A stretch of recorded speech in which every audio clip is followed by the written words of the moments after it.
Hi everyone, great news. The clinic is going to reopen on Thursday the 14th of May.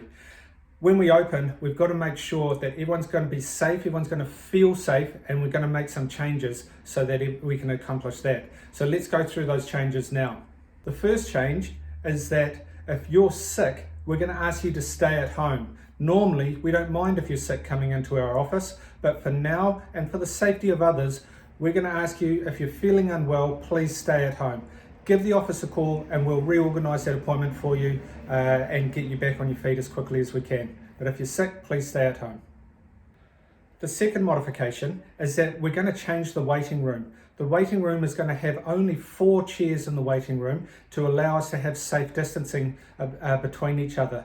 We're also going to have some hand sanitizer so you can wash your hands as you come into the building. Two other things is there's not going to be any water for you to drink, and there's also not going to be any reading materials.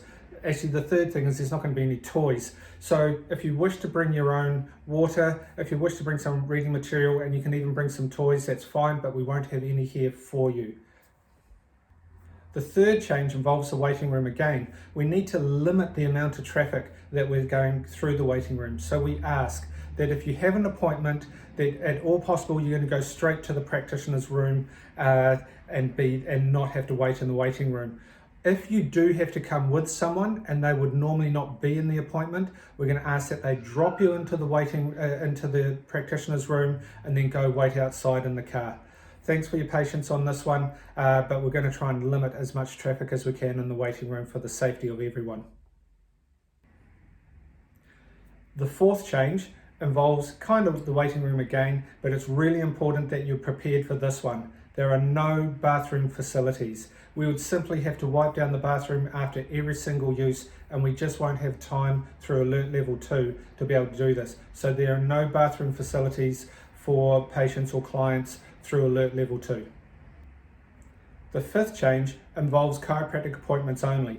Chiropractic appointments are going to be 20 minutes long. We're going to make sure that we can catch up, see how you're coping, and make a plan for you to feel much better. Because it's 20 minutes long, please bring some stretchy clothing, and we can possibly use that time, go through some exercises, and make sure you've got your homework spot on going forward. So 20-minute appointment times for chiropractic appointment times.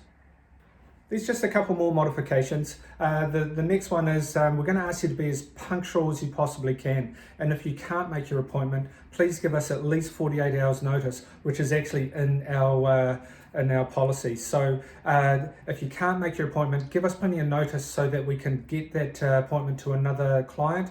Remember, the chiropractic appointments are going to be a bit more scarce because of the length of time, and our homeopaths still have a waiting list. So please give us as much notice as you can if you can't make your appointment. Otherwise, see if you can be as punctual as you possibly can.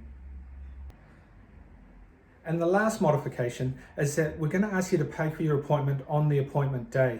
This is really important. If we leave it to internet appointments, it just takes up far too much time for us to check, trace, and follow up on if needed. We're anticipating that Karen and Nikki are going to be super busy during this next time through alert level 2 and beyond. So we want to take some pressure off them, and let's pay for our appointment at the time of appointment. Now we can and we will make sure that things are well sanitized around the FPOS terminal so that you can feel safe paying by FPOS. Last thing from me is I really want you guys to know how much we've missed you over this time. We love doing what we do. We really do look forward to seeing you again, hearing how you've been going, what circumstances you've had to deal with, and what sort of plans you have going forward. We hope to be part of those plans to make you feel stronger and feel better for the future, whatever that may be. So looking forward to seeing you guys. Please remember those points I made earlier so everyone can feel safe, and we look forward to you. So that's from me, from Heidi, from Sally, from Jenny, from Gemma, from Nikki, from Karen, and of course Frank can't wait to see you as well. So see you guys real soon.